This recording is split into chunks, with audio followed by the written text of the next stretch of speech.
Assalamu alaikum wa rahmatullahi wa barakatuh. Welcome to Tajweed questions and answers.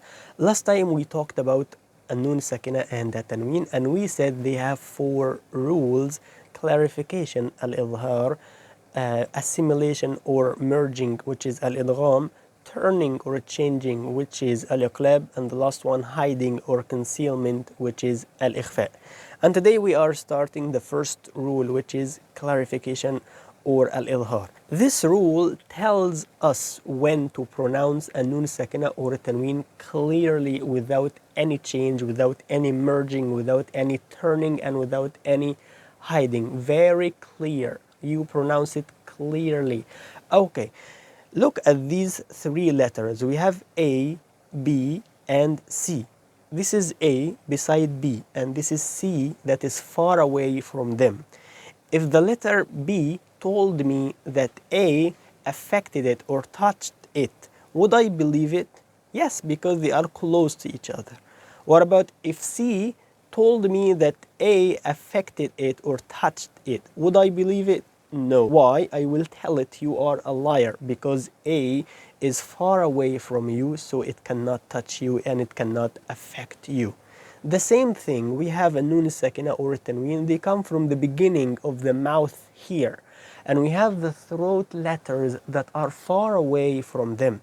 So if you have one of the throat letters after a nun sakina or tanween, you cannot tell me that the throat letter affected a nun sakina or tanween, because they are away from them.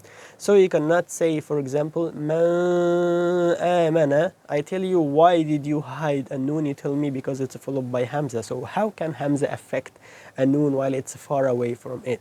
So when you have a nun sakina or a tanween like alimun hakim, don't tell me alimun hakim. Why? Because ha affected a tanween. It cannot affect it because it's far away. It's in the throat area.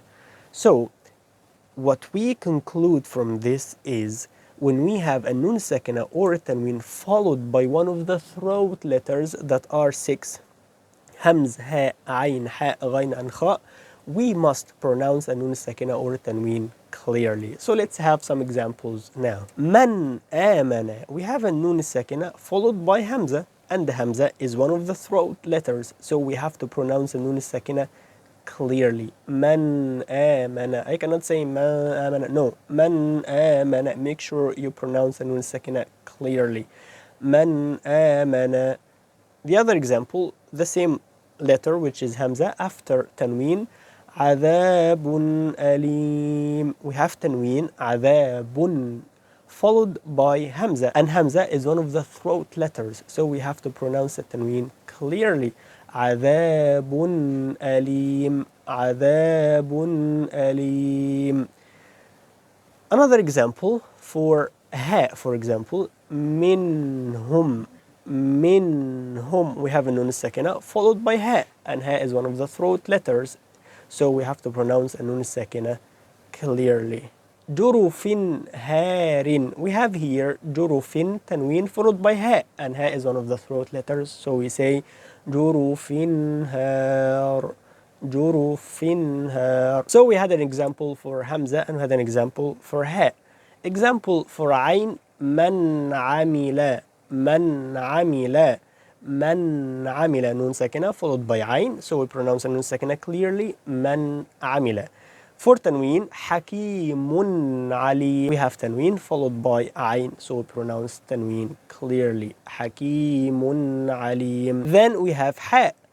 Tanhituna, a nun sakina followed by ha. And notice that this happens in a word or 2 words. So al-idhar can occur in 1 word or 2 words. Tanhituna. As for tanween, alimun hakim. Example for ghain, fasayunghiduna. Fasayunghiduna. We have nun sakina followed by ghain, and ghain is one of the throat letters, so we pronounce a nun sakina clearly. The same for tanween, afuwan ghafura. Afuwan ghafura. The same explanation. Then we have the last one, which is kha wal munkhaniqah. This is for a nun sakina. And for a tanween, alimun khabir. Alimun khabir. And the sign of al-Idhar for a nun sakina or a tanween, you will find the nun sakina with the head of ha above it, or the crescent shape above it. This means that this nun is pronounced clearly, like this word wal-munkhaniqa. See the shape above this nun, that is the crescent shape or the first part of ha. This means that this nun is pronounced clearly. What about tanween? You will find a tanween for fatha and dhamma in parallel, like they are equal to each other. And for dhamma, it has this dhamma and this shape above it. When you find these three shapes for tanween, you know that this tanween is pronounced clearly. And this is the end of today's video with the explanation of the clarification rule of a nun sakina and a tanween. Next time, inshallah, we're going to explain the rule of merging, which is al-idgham, the second rule of a nun sakina and tanween. جزاكم الله خيرا والسلام عليكم ورحمة الله وبركاته.